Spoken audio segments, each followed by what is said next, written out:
kita geruduk itu kiai. Karena itu kiai nggak ikut agenda kita, kurang ajar. Saya tantang mereka saudara yang suka menghina-hina ulama. Kemarin ada satu orang saudara dari Jawa Tengah menghina guru tua, seorang Habib penyebar Islam di Indonesia Timur yang membangun sekolah lebih dari 1.500 sekolah pendidikan saudara. Enaknya dia bilang, saudara, guru tua itu monyet.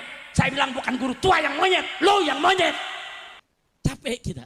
Kalian setiap hari menghina, memfitnah, capek. Kita perang aja deh. Kita perang aja.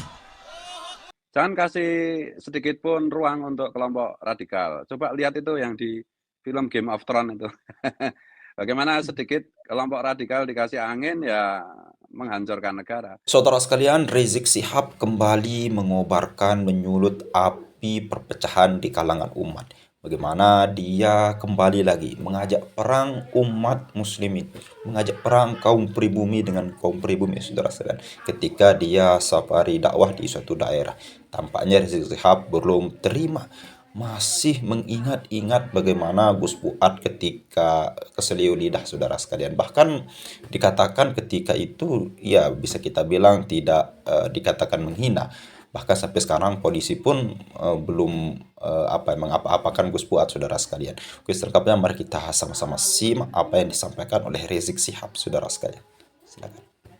Kita akan berjuang bersama umat, hidup mati bersama umat.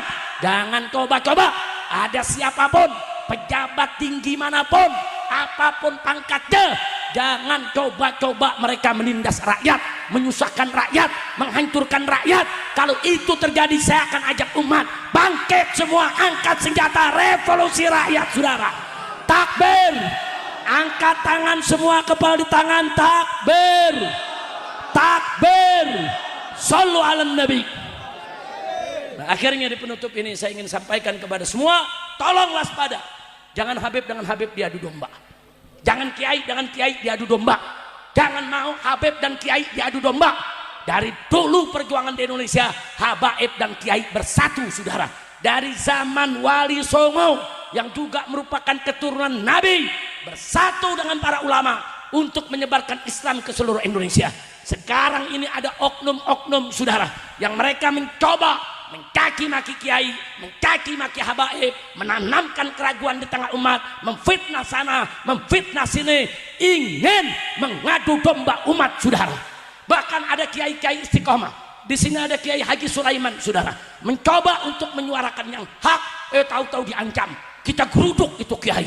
Karena itu kiai nggak ikut agenda kita, kurang ajar.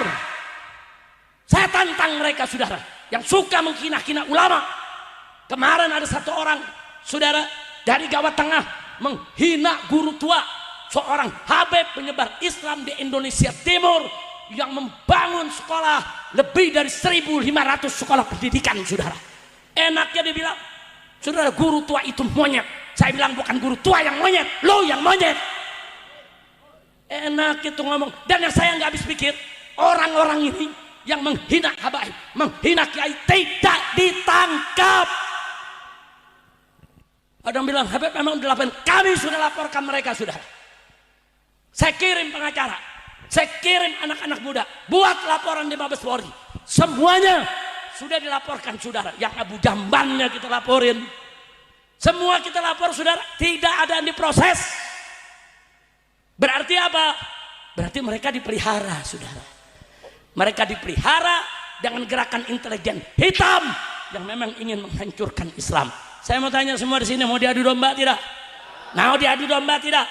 Siap bersatu, siap berjuang, siap bela ulama, siap bela kiai, siap bela habaib, siap bersatu, takbir.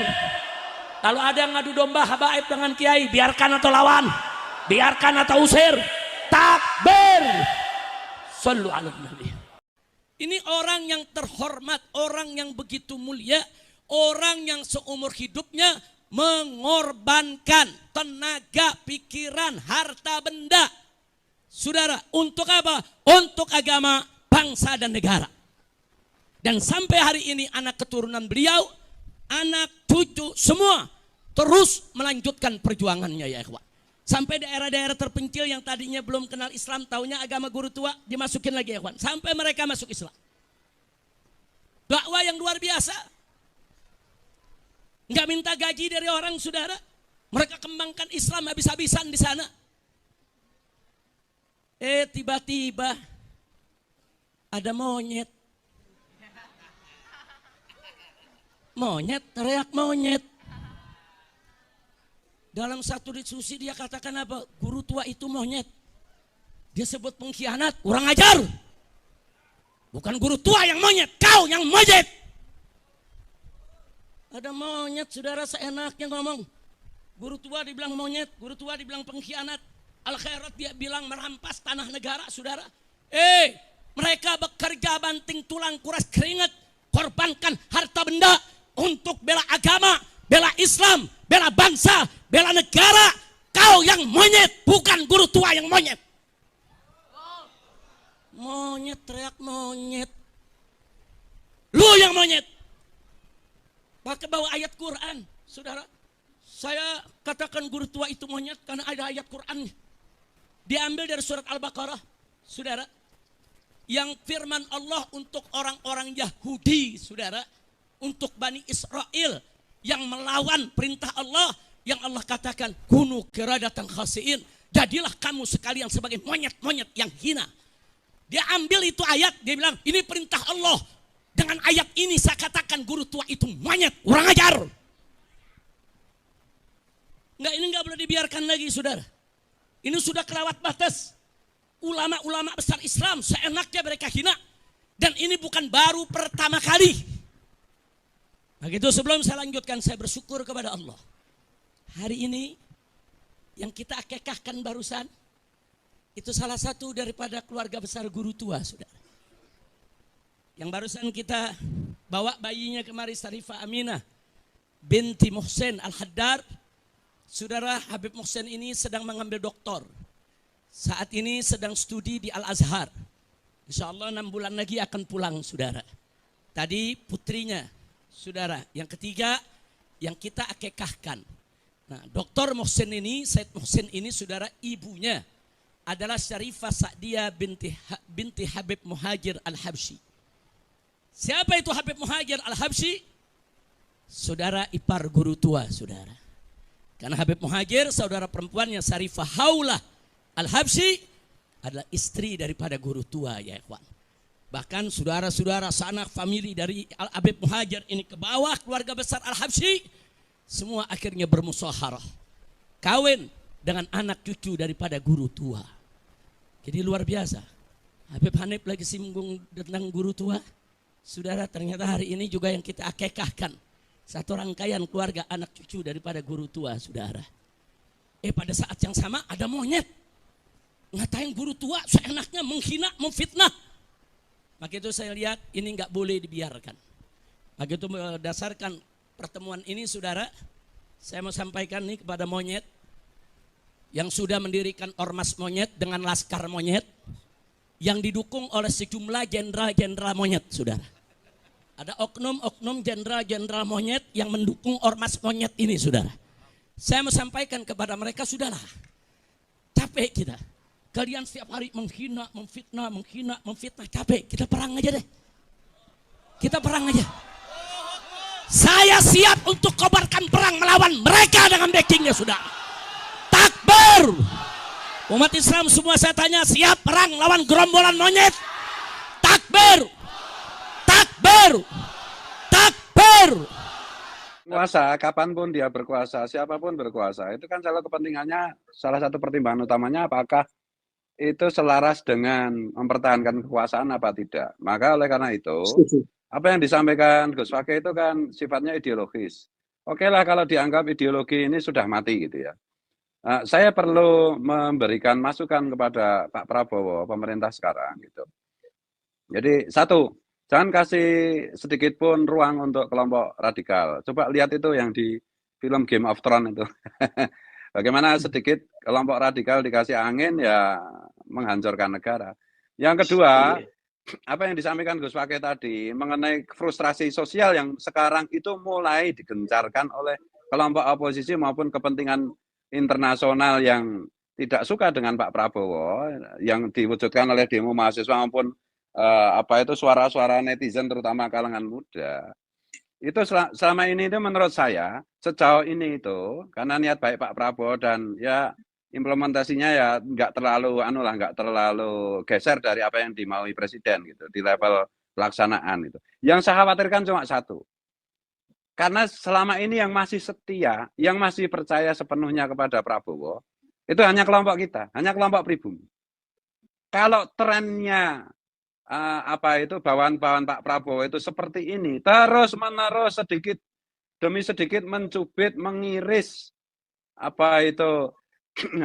yang menimbulkan rasa sakit di kalangan pribumi, itu terus-menerus, saya khawatir pemerintahan Pak Prabowo itu tidak sampai 5 tahun. Oke, saudara sekalian, itu ya tadi provokasi daripada Rizik Syihab, kalau bisa kita bilang, di mana ketika dia berceramah ke berbagai daerah, lagi dan lagi, saudara sekalian, hal yang sama diulang-ulang kembali. Bagaimana kesenjangan antar pemerintah dan rakyat itu dimanfaatkan. Ada kesalahan sedikit, kebijakan sedikit dari pemerintah, itu yang diperbesar-besarkan. Itu yang dipanjang-panjangkan oleh Rizik Syihab. Pandai di dalam mencari celah untuk mencari kesenjangan, untuk mencari bagaimana para umat, bagaimana masyarakat itu benci terhadap pemerintah, saudara sekalian. Ketika kita melihat apa yang dia sampaikan tadi, apalagi terlebih-lebih ketika mengingat masa lalu ya, daripada guru tua dan Gus Fuad pada 1H Minha ketika kita Lebaran Hari Raya Idul Fitri yang kemarin, saudara sekalian, lagi diungkap, lagi itu yang dibahas, saudara sekalian. Padahal Gus Fuad sampai sekarang itu belum diproses oleh polisi. Kenapa? Karena polisi tidak menemukan adanya kejanggalan di sini, adanya suatu hal yang memang benar-benar menghina. Dan Gus Fuad pun pernah klarifikasi, saudara sekalian, dan yang dikatakan itu bukannya guru tuanya, namun yang dikatakan sebagai kirdun itu adalah perilaku orang-orang yang seperti kirdun, saudara sekalian, atau seperti M itu, bukan diri pribadi guru tua itu. Makanya sampai sekarang polisi belum belum memproses Gus Fuad. Dan Gus Fuad ya memang tidak bersalah, kenapa harus ditangkap, saudara sekalian. Dan ini yang dimanfaatkan Rizik Syihab. Terlebih-lebih ketika dia sekarang ini ya bisa kita bilang pamor ataupun dari kekuatan para habaib sekarang itu, powernya itu kurang di masyarakat sekarang. Kenapa? Karena masyarakat sudah cerdas, masyarakat sudah bisa memahami apa yang disampaikan oleh Kiai Haji Ahmaduddin melalui tesisnya, saudara sekalian. Dan itu yang dimanfaatkan oleh Rizik Syihab. Tadi bisa Anda saksikan bagaimana Rizik Syihab mengulang-ulang kembali. Akan dikatakan habaib diadu dengan kiai, lalu kemudian memfitnah habaib. Siapa yang memfitnah habaib, saudara sekalian? Kita di sini mengkaji dengan kajian ilmiah, dengan kajian filologi, dengan kajian biologi, saudara sekalian. Dan itu pun tidak ada yang mencaci-caci maki habaib, saudara sekalian. Adapun kalau Anda dikatakan oleh misalkan Dr. Sugeng, Dr. Gus Fakih, Yahwa Wirahadiningrat, ya sebagai Yahudi Askenazi, itu bukan penghinaan, saudara sekalian. Yahudi itu orang-orang yang luar biasa. Bahkan Nabi Ibrahim pun itu salah satu orang Yahudi, saudara sekalian, yang Anda doakan setiap Anda sholat. Namun ini yang dipelintir-pelintir, dan kami tidak memfitnah Anda, Rizik Syihab. Kenapa? Ini adalah kajian ilmiah. Yang kajian ilmiah harus dijawab dengan kajian ilmiah, bukan dengan perang seperti yang Anda laksanakan. Saya yakin, catat omongan saya, ketika ada misalkan, mudah-mudahan tapi tidak terjadi, saudara sekalian, misalkan ada perang antara pribumi dengan antara PWI dengan EPI misal, pasti saya yakin yang menjadi garda terdepan adalah para pejuang, para darah daripada keturunan para pejuang kita, baik itu dari EPI maupun dari PWI, saudara sekalian, yaitu para pemuda-pemuda Nusantara, baik itu dari kalangan EPI yang pro habaib maupun dari kalangan PWI, saudara sekalian. Pasti yang garda nomor satunya adalah orang-orang dari keturunan kita semua, dari keturunan pejuang, saudara sekalian, dari keturunan orang yang memang luar biasa dalam perang dulu. Siapa? masyarakat umat Nusantara asli pribumi, saudara sekalian. Kalau mereka yang mengajak perang Rizik Sihab dan kawan-kawannya, mana berani mereka? Catat omongan saya, mana berani mereka? Coba saudara sekalian, adakah para klan Alwi yang menjadi garda terdepan untuk ketika ada itu terjadi? Tidak ada, saudara sekalian. Apakah akan mereka, para klan Alwi akan menurunkan putra-putra terbaik mereka, putra-putra mahkota mereka yang menjadi garda terdepan untuk melakukan hal ini? Tidak, saudara sekalian. Mereka tonton. Mereka menjadi garda terbelakang. Yang menjadi garda terdepan itu pria pribumi, saudara sekalian, diadu sampai berdarah-darah. Seperti itu. Saya yakin mana berani Rizik Sihab menjadi yang terdepan garda perang. Ya memang karena sudah tua juga, saudara sekalian. Saya yakin orang-orang seperti Habib Zaidan, lalu kemudian Habib-Habib yang muda, ya, yang kita kenal dengan Habib-Habib sebagai idola anak-anak muda sekarang. Coba mereka suruh di garda terdepan, mana berani mereka? Maka mereka pun tidak mau tahu dengan urusan ini, saudara sekalian. Dia tidak tahu nasabnya itu terputus dan lain sebagainya. Mereka hanya tahu selawatan, joget-joget, dan lain sebagainya. Ya, mungkin hanya ini yang bisa kita sampaikan. Mudah-mudahan bermanfaat. Sekian. Assalamualaikum warahmatullahi wabarakatuh.